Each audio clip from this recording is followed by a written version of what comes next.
ववस्सैनल इंसान बिवालिदैहि, ऐ इंसान तू अपने माता पिता के साथ अच्छा सलूक कर। हमलत उम्मुहु कुरहा, हमलत उम्मुहु वहनन अला वहनिन, तेरी मां ने तकलीफ दर तकलीफ से तुझको अपने पेट में रखा है।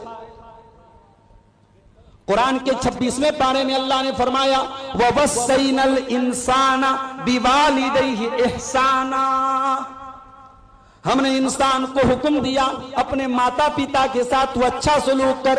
हमलतु उम्मुहु कुरहा व वज़अतहु कुरहा, तेरी मां ने बड़ी तकलीफ से तुझको पेट में रखा था और बड़ी तकलीफें झेल करके तुझको जन्म दिया था। 3 तकलीफें ऐसी है जो मां उठाती, पेट में रखने की तकलीफ, जन्म देने की तकलीफ और 9 महीने तक दूध पिलाने की। इसीलिए बाप का दर्जा अपनी जगह है, मगर मां का दर्जा बाप से भी 3 गुना ज्यादा है। दुनिया वालों, तुम कहते हो इस्लाम ने औरत को क्या दिया है, आओ मैं तुमको बताऊं। इस्लाम ने औरत को यह सम्मान दिया है कि अगर औरत मां है तो बाप से 3 गुना उसका दर्जा ज्यादा है। जज़ाकल्लाह बेटा। अल्लाह के प्यारे नबी के पास एक सहाबी आए और आकर के सवाल किया मन अहक्कुन नास बिहुस्न सहाबती, अय अल्लाह के नबी मेरे अच्छे सलूक का सबसे ज्यादा हकदार कौन है? आपने फरमाया उम्मुका, तेरी मां है। पूछा उसके बाद कौन है? आपने फरमाया तेरी मां है। उसके बाद पूछा कौन है? फरमाया तेरी मां है। चौथी मर्तबा आपने फरमाया तेरा बाप है। जिस मां को इस्लाम ने यह दर्जा दिया था, उस मां को आज आपने गाली बना दिया। किसी से लड़ाई होती है, मां की गाली हम देते हैं। तुम्हें गाली देने के लिए बाप नहीं मिला, गाली देने के लिए भाई नहीं मिला, गाली देने के लिए कोई और मां मिली थी तुझे गाली देने के लिए, तो उन्हें मां को गाली बना दिया। नबी ने 3 मर्तबा मां का नाम लिया। एक साहबी अल्लाह के नबी के पास आए और कहा अल्लाह के नबी मैं जिहाद में जाना चाहता हूं, आपके साथ जंग में जाना चाहता हूं। मैं अपने मां बाप को छोड़ के आया हूं, रो रहे हैं मेरे मां बाप। आपने फरमाया ऐ मेरे सहाबी, जाओ और अपने मां बाप को हंसा करके आओ जैसे तुम रुला करके आए हो। मां बाप को रुलाने की तुमको इजाजत नहीं है। उन्होंने हमेशा तुम्हें हंसाया है, उनकी वजह से तुम्हारे लब पर मुस्कुराहट आई है, लिहाजा तुम्हारी वजह से उनकी आंखों में आंसू नहीं आने चाहिए। जाओ अपने मां बाप को तुम हंसा करके आओ। औरत अगर मां है उसका यह दर्जा है। और यही औरत अगर बेटी बन के आती है, अल्लाह के प्यारे नबी क्या फरमाते हैं मनिबतुलिया बिहाज़िहिल बनाति शैअन कुन्न लहू सितरम मिनन नार, जिसको अल्लाह ताला बेटी देकर के आजमाता है, जिसका इम्तिहान अल्लाह ताला बेटी देकर के लेता है और इस इम्तिहान में वो खरा उतर जाता है, अल्लाह के प्यारे नबी फरमाते हैं कुन्न लहू सितरम मिनन नार, वो बेटी अपने माँ बाप को जहन्नम की आग से बचाती है। ओ बेटी वालों, बेटी तो तुमको जहन्नम की आग से बचाने के लिए आई है, मगर तुमने क्या किया जरा गौर करो। कितनी बेटियां हैं, बाप अपनी बेटी से ढंग से बात तक नहीं करता। जवान बेटी से बाप बात करना भी अपनी इंसल्ट समझता है। बाप घर में आता है, बेटी जल्दी से कमरे में चली जाती है, बाप को देख के डर जाती है। हो लोगों, बाप बेटियों को डराने वाला नहीं, बाप बेटियों से प्यार करने वाला होना चाहिए। अल्लाह के प्यारे नबी जनाब मोहम्मद रसूलुल्लाह सल्लल्लाहु अलैहि वसल्लम कैसे बाप थे बेटी? हजरत आयशा फरमाती हैं, बुखारी की रिवायत है, जब हजरत फातिमा आती थी, नबी की बेटी जब आती थी, अल्लाह के प्यारे नबी अपनी बेटी का वेलकम करते थे, स्वागत करते थे, खड़े हो जाते थे और कहते थे मरहबम बिबनती, ऐ मेरी बेटी तेरा आना मुबारक हो। और आप अपनी बेटी का हाथ पकड़ के चूम लेते थे और अपनी सीट पर अपने बगल में अपने बाजू में अपनी बेटी को बिठाते थे। बेटी अगर है औरत तो प्यार और सम्मान के लायक है। हमारे यहां तो साहब कहते बेटी पराया धन होती है, ये होगी किसी के यहां कहावत। हमारे यहां बेटी कभी पराई नहीं होती, माफ कीजिए, इस्लाम में बेटी कभी पराई नहीं है। ससुराल चली गई है, किसी की बीवी बन चुकी है, किसी की मां बन चुकी है, मगर मां बाप से उसका रिश्ता कभी नहीं टूटता है। और मैयारपुर वालों, तुम बेटियों को जहेज देते हो, काश कि तुमने जहेज बंद करके बेटियों को वरासत में उनका हक दिया हो। जाओ बिहार और कटिहार के किसी भी आलिम से सवाल करके पूछो कि भाई अपनी बहन का हक दिए बगैर और बाप अपनी बेटी को जायदाद में, वरासत में उसके हक से महरूम करके अगर हज करने जा रहा है, उम्रा करने जा रहा है, क्या उसका उम्रा कबूल होगा अल्लाह ताला के? जाओ फतवा पूछ लो। ये कोई ऑप्शनल चीज नहीं है कि चाहो तो अमल कर लो। अल्लाह ने कुरान में जब वरासत बयान की, फरमाया वतिल्का हुदूदुल्लाह, ऐ मेरे बंदो, हम जो वरासत का मसला बता रहे हैं, बेटी का इतना है, बेटे का इतना है, शौहर का इतना है, बीवी का इतना है, बाप का इतना है, माँ का इतना है, हम ये जो मसला बयान कर रहे हैं, ऐ दुनिया वालों कान खोल करके सुन लो, वतिल्का हुदूदुल्लाह, ये अल्लाह की बनाई हुई बॉर्डर है, ये अल्लाह की बनाई हुई हद है। इंडिया की बांग्लादेश की बॉर्डर करीब है आपके यहां से, बांग्लादेश की बॉर्डर और नेपाल की बॉर्डर करीब है आपके यहां से। अगर बॉर्डर पर बीएसएफ के जवान बैठे हैं, अगर इल्लीगल तरीके से कोई बॉर्डर क्रॉस करता है, फौरन सिपाही एक्शन लेते हैं। इल्लीगल तरीके से किसी को किसी दूसरे देश की सरहद में जाने की इजाजत नहीं है। अल्लाह कह रहा है वरासत का जो कानून हमने दिया है, ये अल्लाह की बनाई हुई बॉर्डर है, ये अल्लाह की बनाई हुई हद है, ये अल्लाह की बनाई हुई लिमिट है। इसको क्रॉस करोगे तो तुम इल्लीगल माने जाओगे।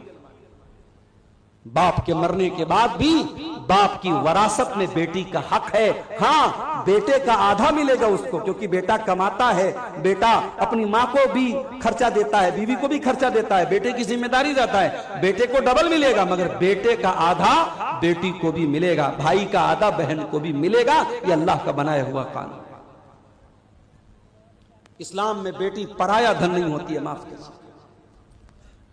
यही औरत जब बीवी बनती है, कभी आपने गौर किया निकाह का ये बंधन कितना मजबूत होता है? शौहर और बीवी के दरमियान निकाह के बाद कोई पर्दा नहीं है। जब तक शादी नहीं हुई थी एक दूसरे को देखना भी जायज नहीं था। जब तक शादी नहीं हुई थी औरत के बदन को टच करना भी हराम था। जब तक शादी नहीं हुई थी औरत के बदन को देखना भी हराम था। और आज निकाह हो गया, सर से पैर तक वो औरत हलाल हो गई। ये निकाह की बरकत है। और इस निकाह में अल्लाह का नाम लेकर खुतबे निकाह पढ़ के काजी साहब इजाबो कबूल कराते हैं, मौलवी साहब निकाह पढ़ाते हैं, अल्लाह का कलाम पढ़ के दुल्हा से कहते हैं कि मैं तेरा निकाह फलां के साथ कर रहा हूं। अल्लाह का कलाम पढ़ करके ये निकाह किया जाता है। इसीलिए अल्लाह के प्यारे नबी ने अपने आखिरी खुतबे में हज्जतुल वदा के मौके पर अरफात के मैदान में 1.25 लाख सहाबा को खिताब करके फरमाया था, इत्तकुल्लाह फिन्निसा, ऐ लोगों तुम औरतों के बारे में अल्लाह से डरते रहना। फइन्नकुम अक़स्तमुहुन्ना बिअमानिल्लाह, क्योंकि तुमने जब निकाह किया तो उनको अल्लाह की पनाह में लिया है। वस्तहललतुम फुरूजहुन्ना बिकलिमतिल्लाह, और तुमने अल्लाह का कलाम पढ़ करके अल्लाह का नाम लेकर के उनकी शर्मगाहों को हलाल किया है। कल तक वो हराम थी, निकाह के जरिए तुम्हारे लिए हलाल है। और जब ये औरत बीवी बन के आती है, अल्लाह की कसम, गर्लफ्रेंड बॉयफ्रेंड के रिश्ते बहुत चल रहे हैं समाज में, हराम रिश्ते बहुत चल रहे हैं समाज में, मगर जो गलत है वो गलत ही रहेगा और जो सही है वो सही ही रहेगा। शौहर और बीवी का जो रिश्ता है, जो हलाल रिश्ता है, अल्लाह की कसम उसमें सुकून है। हराम रिश्तों में सुकून नहीं है। और यही वजह है कि आज गर्लफ्रेंड बॉयफ्रेंड को धोखा देके भाग जाती है। ये बर्गर और पिज्जा खाने वाली कौम जब हर चीज में फास्ट काम करने लगी, शॉर्टकट तलाश करने लगी, तो रिश्तों में भी शॉर्टकट तलाश किया जाने लगा। शौहर से मन भर गया तो शौहर को बीवी छोड़ के भाग रही है, बीवी से मन भर गया शौहर छोड़ के भाग रहा है। गर्लफ्रेंड बॉयफ्रेंड का रिश्ता बना, कुछ दिनों तक फायदा उठाया, फिर वो उसके रास्ते, वो उसके रास्ते। कितनी बड़ी बेगैरती है, कितनी बड़ी बेशर्मी है कि एक दूसरे के तन से फायदा उठाया जाए, एक दूसरे के शरीर से फायदा उठाया जाए, और उसके बाद कहा जाता ब्रेकअप हो गया, ब्रेकअप हो गया। आज ब्रेकअप हुआ, कल पैचअप हुआ, इसके साथ ब्रेकअप हुआ, उसके साथ पैचअप हुआ। रिश्ता नहीं हुआ, कपड़ा है, डोरी है, बांध दी नहीं, ये रिश्ता है मेरे प्यारे साथ।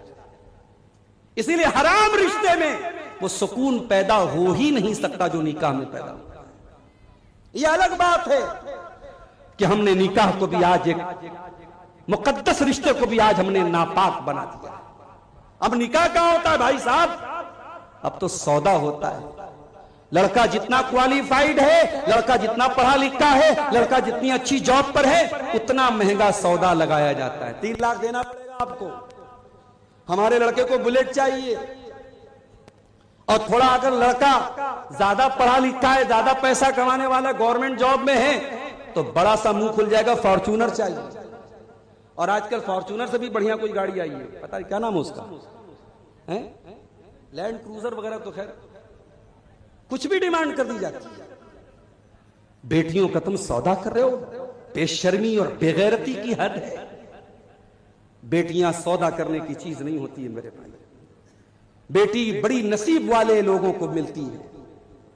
मेरा तजर्बा है, और तुम भी तजर्बा करके देख लेना। जिसके घर में बेटी पैदा हुई है वो तजर्बा करके देख ले, उसकी रोजी रोटी में बरकत पैदा हो जाती है, उसके माल में बरकत पैदा हो जाती है। ऑटोमेटिक उसको महसूस होता है कि मेरे घर में बरकत आई। और जिनके घरों से बेटियां चली जाती हैं, उनका कारोबार मंदा पड़ जाता है, उनकी रोजी रोटी कमजोर हो जाती है। बेटियां बरकत लेके आती है मेरे साथ। औरत बेटी है, बरकत लेके आई, मां है जन्नत लेकर के आई, बीवी है सुकून लेकर के आई। वमिन आयातिही अन खलक लकुम मिन अनफुसिकुम अज़वाजन लितस्कुनू इलैहा। मेरे बंधु, अल्लाह की बहुत बड़ी निशानी यह भी है कि उसने तुम्हारे जोड़े बनाए, तुम्हारी पत्नियों को बनाया, तुम्हारी बीवियों को बनाया।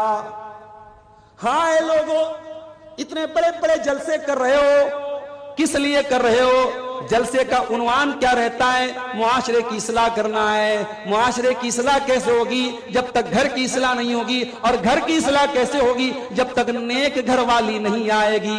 इसीलिए अल्लाह के प्यारे नबी फरमाते हैं, तुनकहुल मरातु लिअरबईन, जब औरत का निकाह होता है, 4 चीजें औरत के अंदर लोग देखते हैं। ले मालिहा, पैसा देखते हैं, वले जमालिया, खूबसूरती देखते हैं, वले हसब या खानदान देखते हैं, वले दीनहा, और कुछ लोग दीनदारी देखते हैं। आपने फरमाया फज़फर बिज़ातिद्दीन, तुम दीनदार औरत को अपने घर में लेके आ जाओ, तुम कामयाब हो जाओगे। ओ लोगों, दीनदार औरत को लेके आ जाओ, वो तुम्हारी सिगरेट छुड़वा देगी, वो तुम्हारा रजनीगंधा छुड़वा देगी, वो तुम्हारा सूद और ब्याज छुड़वा देगी। तुम नेक औरत को लेके तो आओ अपने घर में। तुम तो नेक कहाँ लाते हो? तुम तो खूबसूरत लाते हो, तुम तो अपनी बरादरी की लाते हो, अपने खानदान की लाते हो, तुम दीनदारी को नहीं दे रहे। औरत सुकून लेके आती है मेरे साथ। अच्छा, एक औरत है जिससे आपका कोई रिश्ता नहीं, जलसे में आप गए, वहां आपकी मां भी है, बहन भी है, बेटी भी है।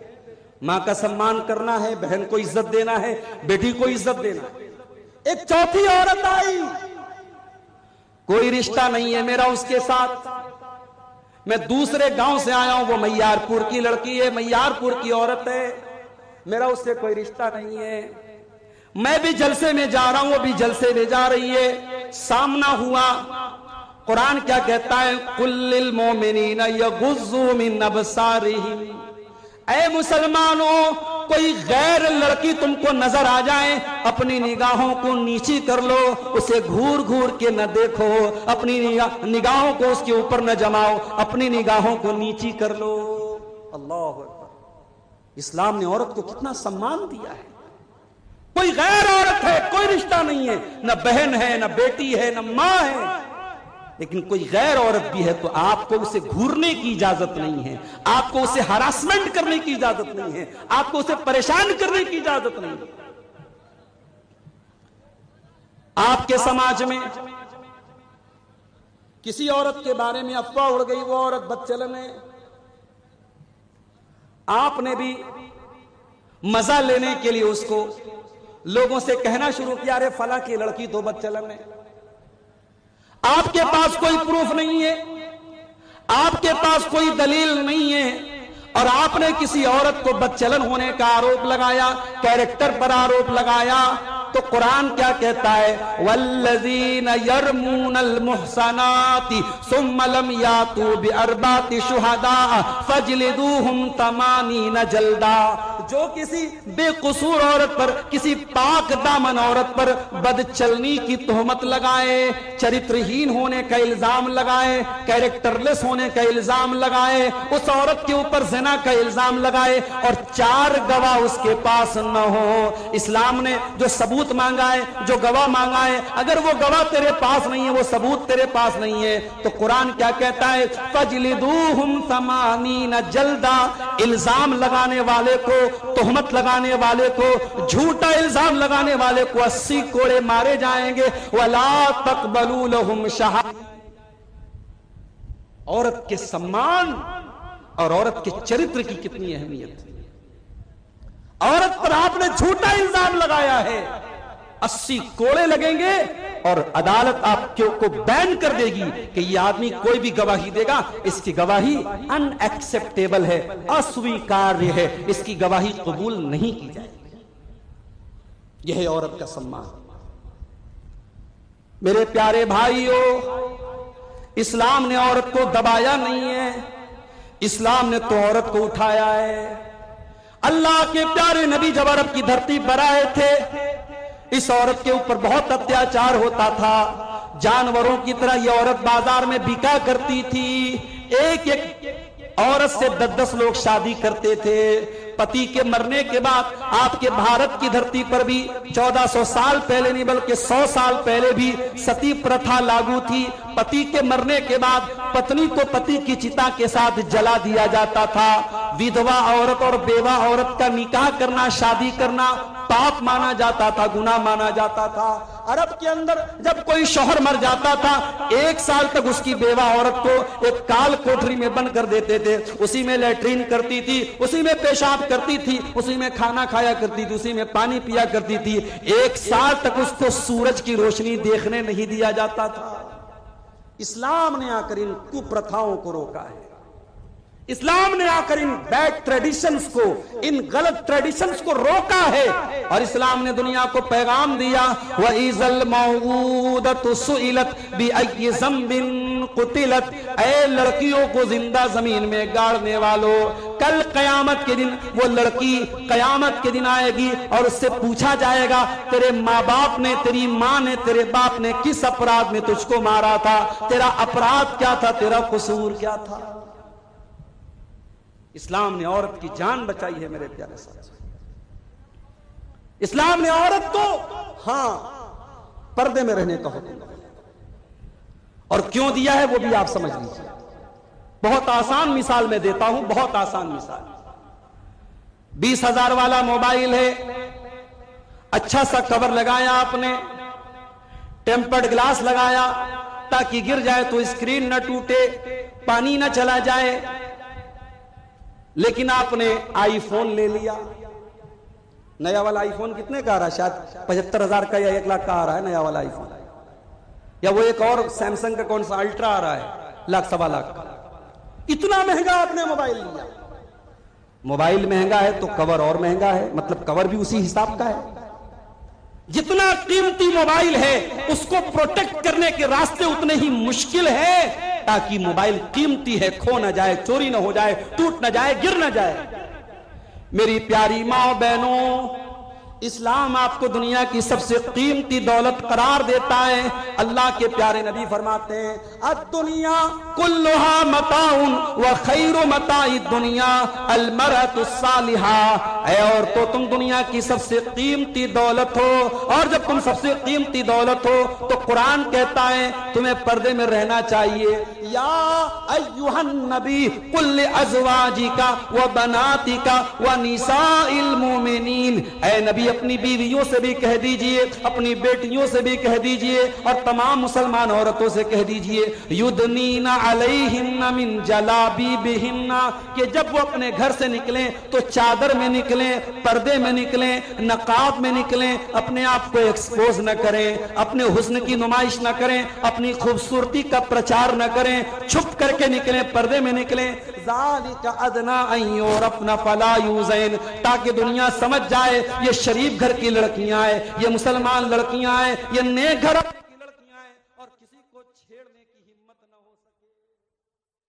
इस्लाम ने अगर औरत को पर्दे का हुक्म दिया है तो औरत की सुरक्षा के लिए दिया है, औरत को बचाने के लिए दिया है। मेरे प्यारे साथी, इस्लाम तो वो दीन है, ज़िनाकारी को इस्लाम हराम करार देता है और हराम ही करार नहीं देता, बल्कि अल्लाह फरमाता है वला तक़रबुज़्ज़िना, तुम ज़िना के करीब भी न जाना। इस्लाम ने जब ज़िना से रोका है तो ज़िना से करीब लेके जाने वाली तमाम चीजों को बैन कर दिया इस्लाम ने। औरत अकेले ट्रेवल करेगी, सफर करेगी, उसकी जान को, उसकी आबरू को खतरा होगा। इस्लाम कहता है ला तुसाफिरुल मरअतु इल्ला व मअहा मुहरिम, औरत बगैर मुहरिम के सफर न करे, उसका कोई महरम होना चाहिए, बाप हो, शौहर हो, बीवी, बेटा हो, भाई हो, भांजा हो, भतीजा हो, कोई भी महरम होना चाहिए। कोई औरत अकेले में किसी गैर मर्द के साथ नहीं मिलेगी। फरमाया ला यख्लुवन्न रजुलुन बिइम्रातिन इल्ला वसालिसुहुम अश-शैतान, कोई मर्द किसी औरत के साथ अकेले में न जाए। जवान बेटियों को हाफिज जी के पास पढ़ने भेजते हो, ये जायज नहीं है, माफ करना। बहुत नेक इंसान है हाफिज साहब, बहुत अल्लाह वाले मौलवी साहब, मगर जवान बेटी को किसी मर्द के पास तालीम के लिए भेजना ये सही नहीं है। अगर पर्दे के बगैर तालीम हो रही है और आपकी जवान बेटी मौलवी साहब के पास और हाफिज साहब के पास जाके तालीम हासिल कर रही है तो आप ज़िना को दावत दे रहे हो, आप हराम काम को दावत दे रहे हैं। कुरान कह रहा है वला तक़रबुज़्ज़िना, ज़िना के करीब भी मत जाओ। मस्जिद में औरत नमाज पढ़ने आ सकती है, नबी के दौर में भी औरतें आती थी। एक सहाबी जिनका नाम अम्र बिन सलमा था, अपने कबीले में वही इकलौते थे जिनको कुरान याद था और 6 साल के बच्चे थे वो। जब उनकी कौम के लोग ईमान लाए और नबी अकरम ने हुक्म दिया कि जाओ अपनी कौम को तुम लोग नमाज पढ़ो और तुम में से कोई आदमी इमाम बन जाए, जिसको कुरान ज्यादा याद हो उसको इमाम बना दो। अम्र बिन सलमा के कबीले के लोगों ने गौर किया, पूरे कबीले में सबसे ज्यादा कुरान अगर किसी को याद था 6 साल के बच्चे को याद था, बच्चे का नाम अम्र बिन सलमा था। लोगों ने इमाम बना दिया। अम्र बिन सलमा कहते हैं मेरे पास एक ही कपड़ा था, एक ही चादर थी, वही मेरी लुंगी थी, वही मेरा कुर्ता था, एक ही चादर पहनता था मैं, उसको पहन करके मैं नमाज पढ़ाने लगा। जब मैं रुकू में जाता था तो मेरी सुरीन नजर आ जाती थी, मेरी पीछे की शर्मगाह नजर आ जाती थी। औरतों ने कंप्लेंट की, शिकायत की, कहा कि अरे कम से कम अपने इमाम की शर्मगाह तो ढांप दो, अपने इमाम की पीछे की शर्मगाह तो कवर कर दो, इतना कपड़ा तो लाके उसको दे दो। हजरत अम्र बिन सलमा कहते हैं मेरी कौम के लोगों ने मुझे चादर लाके दी, उतनी खुशी मुझे हुई कि उससे ज्यादा मुझे खुशी कभी नहीं हुई थी। पता यह चला कि नबी के दौर में औरतें मस्जिद में आती थी, उनका इंतजाम होता था। आज सीमांचल में इतना बड़ा बेल्ट है अहले हदीसों का, जाके सर्वे कर लीजिए, जितनी मस्जिदों में जुमा की नमाज होती है जाइए और सर्वे कीजिए, कितनी जुमा की जामा मस्जिदों में जहां जुमा की नमाज होती है, कितनी जामा मसाजिद में औरतों की नमाज का इंतजाम है, जाइए पता कर। मेरा एक अंदाजा है कि शायद अगर 100 मस्जिदें होंगी जहां जुमा हो रहा है तो 90 मस्जिदों में औरतों का इंतजाम नहीं है। माफ कीजिए, सीमांचल की बात कर रहा हूं। आपकी औरतें साल में एक बार जलसा हो रहा है और माफ कीजिएगा आप यहां जलसा कम और मेला ज्यादा होता है। हम लोग जलसे में आते हैं अपनी क़यामगाह से स्टेज तक आने में ही हम सारा मंजर देख लेते हैं। रास्ते में कौन तकरीर सुनने आया है, कौन मोबाइल पर कहां लगा हुआ है, कौन किसको देख रहा है, कौन किसको इशारा कर रहा है, कौन किसको देख के मुस्कुरा रहा है, हम लोग भी बड़ी दूर की नजर रखते हैं मेरे प्यारे साथी। आप गौर कीजिए कि आपकी औरतें और लड़कियां साल में एक जलसे में आ रही हैं और आप ये एक्सपेक्ट करते हैं, ये उम्मीद करते हैं कि वो दीन सीख लेंगी। नहीं मेरे प्यारे साथी, आपको जुमा की नमाज में भी औरतों का इंतजाम करना पड़ेगा। और आप ये मत कहिए हम बहुत गरीब लोग हैं, नहीं, आप गरीब लोग नहीं हैं। आपकी शादियां देख के नहीं लगता है कि आप गरीब हैं। 200 बारातियों को आप जब चिकन भी खिलाते हैं, मटन भी खिलाते हैं, तब नहीं लगता कि आप गरीब हैं। जब 3-3 लाख रुपया जहेज देते हैं लड़कियों को, तब नहीं लगता गरीब हैं। आप अगर चाहें, हर वो मस्जिद जहां जुमा की नमाज हो रही है, अगर गांव वाले चाहेंगे, और इसी मनिहारी के इलाके में मैंने बाज इलाकों में देखा है, लोगों ने अपने गांव में कलेक्शन करके लाखों रुपए की ईदगाह बना ली है। आप चाहेंगे हर मस्जिद में जहां जुमा की नमाज हो रही है, औरतों का इंतजाम हो सकता है। और आज के इस दौर में बहुत जरूरी है मेरे प्यारे साथियों, औरतों का इंतजाम। लेकिन अगर जुमा की नमाज में औरत जुमा की नमाज पढ़ने आ रही है, तो मेरी प्यारी माँ बहनों कान खोल करके सुन लो।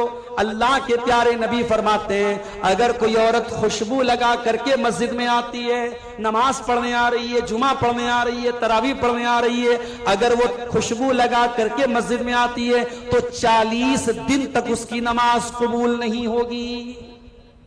40 दिन तक उसकी एक टाइम की नमाज कबूल नहीं होगी। जो औरत सिर्फ खुशबू लगा करके मस्जिद में आई है, मेरी प्यारी माँ और बहनों, जब मस्जिद में आपको खुशबू लगा करके आने की इजाजत नहीं है, तो कटिहार और मनिहारी के बाजार में और पूर्णिया के गुलाब बाग में और किसी वाटर पार्क में और किसी रेस्टोरेंट में और किसी मॉल में आपको बेपर्दा और मेकअप करके और खुशबू लगा करके जाने की इजाजत कैसे हो सकती है मेरे प्यारे साथी।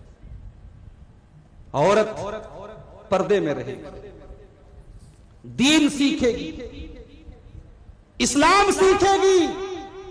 मैं नहीं कहता कि सारी बच्चियों को मदरसे में डाल दो, मगर जाकर के सर्वे कर लो कि स्कूलों में पढ़ने के नाम पर क्या क्या हो रहा है।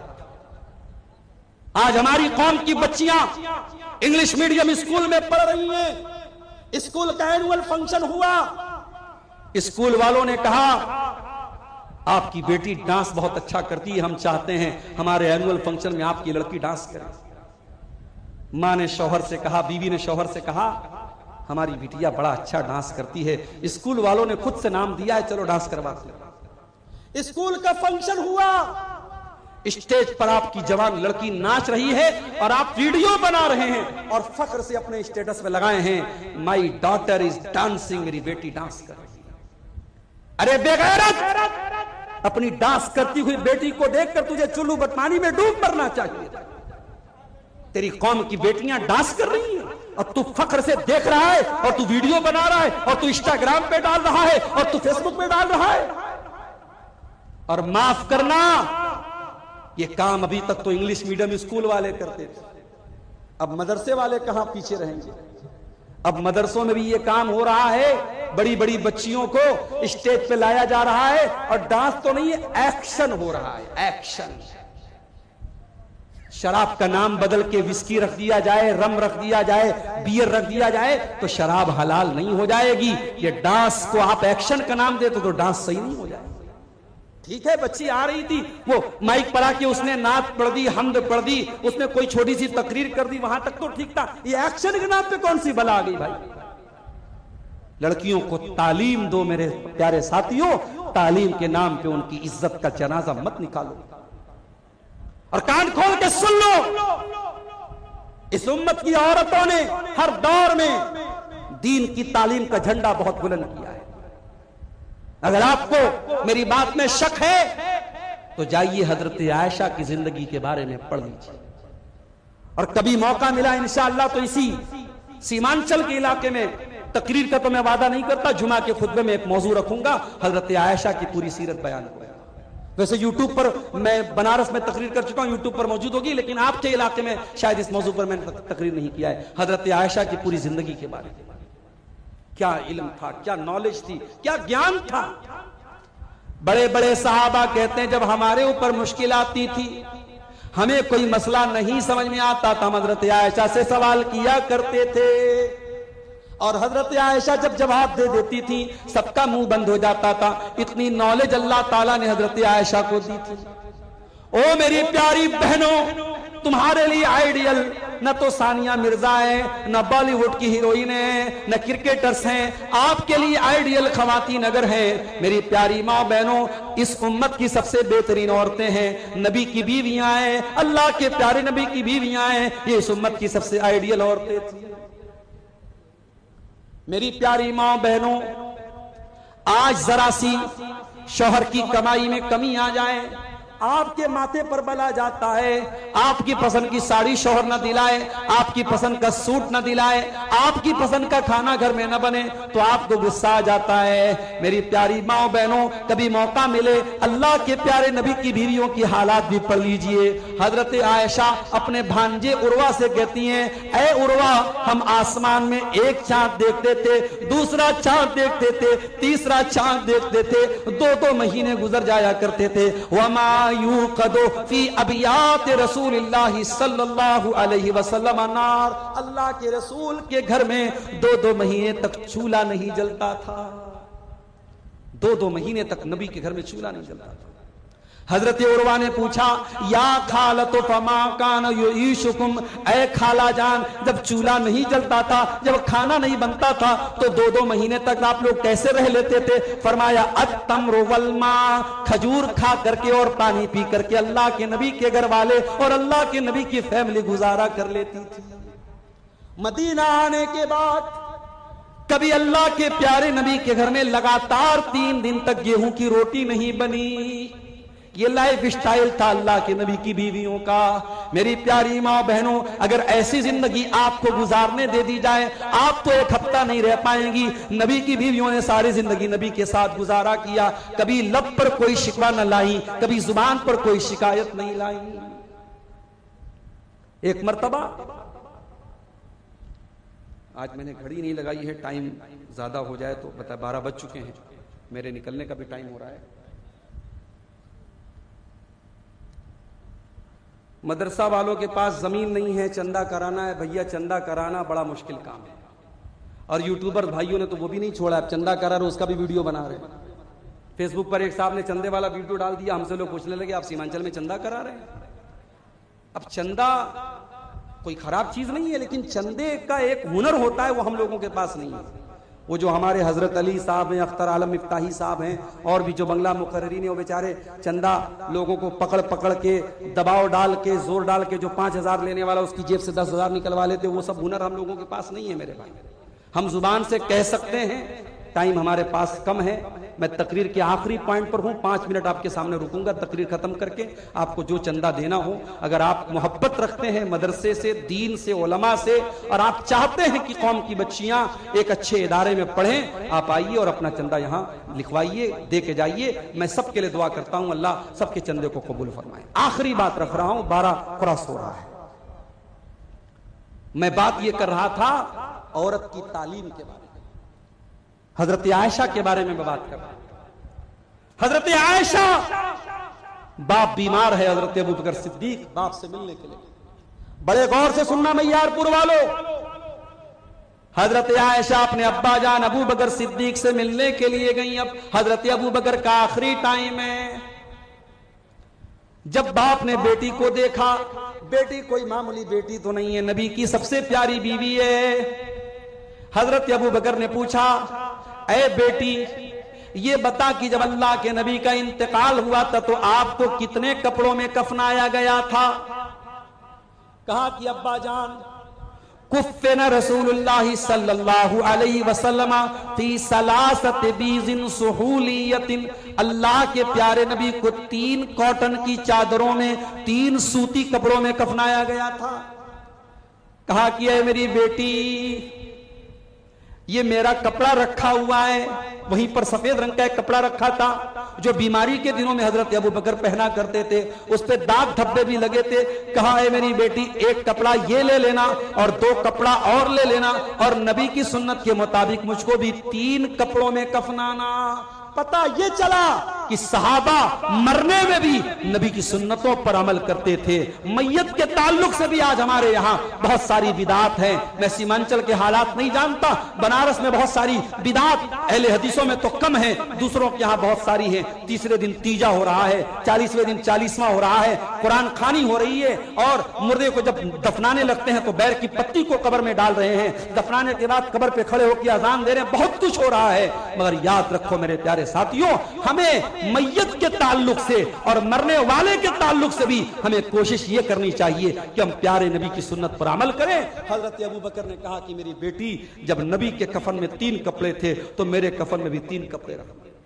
सबक ये मिला, मैयारपुर के गैरतमंद मुसलमानों, हमको सबक ये मिला कि बेटी को इस लायक बनाओ कि बेटी से बाप मसला पूछना पड़े तो बाप बेटी से मसला पूछे। अपनी बेटियों को इस काबिल बना दो कि जब कभी जिंदगी में मुश्किल टाइम आ जाए तो आपकी बेटियां आपको मसला बयान करें। और अभी कुलासी चौक पर एक साहब मुझको मिले, कई बेटों और बेटियों के बाप हैं। उनकी एक बात मुझे बड़ी अच्छी लगी, उन्होंने कहा मौलाना साहब मेरी एक ही तमन्ना है, जब मेरा इंतकाल हो जाए मेरे जितने बेटे हैं हर बेटा इस लायक हो कि अपने बाप का जनाजा पढ़ा सके, वहां यह देखना ना पड़े कि बाप का जनाजा कौन पढ़ाएगा। मौलवी साहब मैं हर बेटे को आलिम दीन बना रहा हूं, हर बेटे को हाफिज कुरान बना रहा हूं, हर बेटे को इस लायक बना रहा हूं कि वो बेटा मेरे जनाजे की नमाज पढ़ा सके, हर बेटी को दीन का इल्म दे रहा हूं ताकि कल जब मैं मर जाऊं मेरी बेटियां मेरे लिए दुआ कर सकें। मेरे प्यारे भाइयों, ये सोच हर मां की होनी चाहिए, ये सोच हर बाप की होनी चाहिए। अपनी औलाद को इल्म दीन सिखाओ। मेरे साथ मैं नहीं कहता आप इंग्लिश मीडियम स्कूल में पढ़ाओ, आपका बेटा आईएएस ऑफिसर बन जाए, बड़ी खुशी की बात है। हमारी कौम को आईएएस ऑफिसर्स की भी जरूरत है। आपकी बेटियां डॉक्टर बन जाएं, हमारी कौम को लेडीज डॉक्टर की भी जरूरत है। आपके बच्चे वकील बन जाएं, हमें अपने कमजोर और मजलूम भाइयों का केस लड़ने के लिए अच्छे वकीलों की भी जरूरत है। लेकिन माफ करना, हमें वकील वो चाहिए जो रिश्वत ना ले, ईमानदार हो, अल्लाह से डरने वाला हो। हमें डॉक्टर वो चाहिए जो मरीजों का खून न करे, मरीजों का खून न चूसे, जो ईमान। अभी लखनऊ का एक डॉक्टर है, सर्जन है, माशाल्लाह चेहरे पर दाढ़ी भी है, तहज्जुद पढ़ता है, और जब मरीज का ऑपरेशन करता है, मुझे लखनऊ के एक साहब ने बताया मौलाना साहब इतना बेहतरीन डॉक्टर है कि ऑपरेशन के पहले 2 रकात नमाज पढ़ता है, और ऑपरेशन के वक्त ये कहता है कि देखो भाई मैं मुआलिज हूं, मैं सर्जन हूं, मैं इलाज कर रहा हूं, लेकिन शिफा अल्लाह के हाथ में है। और 5 टाइम का नमाजी है, सोमवार को नफिल रोजा रखता है, जुमेरात को नफिल रोजा रखता है। आज ऐसे डॉक्टर भी हमारी कौम को चाहिए मेरे प्यारे साथियों, जो दीनदार हों। आज हमारे कौम को अच्छे वकील भी चाहिए, आज हमारे कौम को अच्छे पॉलिटिशियन भी चाहिए जो ईमानदार हों, जो नेक हो, जो दीनदार हों। मैं तालीम से मना नहीं कर रहा हूं, लेकिन हाँ मकान की फाउंडेशन मजबूत होनी चाहिए। अपने बेटों और बेटियों को दीन की तालीम दो। मेरे प्यारे साथियों, हम अल्लाह से दुआ करते हैं रब्बुल आलमीन हमें अपनी बेटियों को दीनी तालीम देने की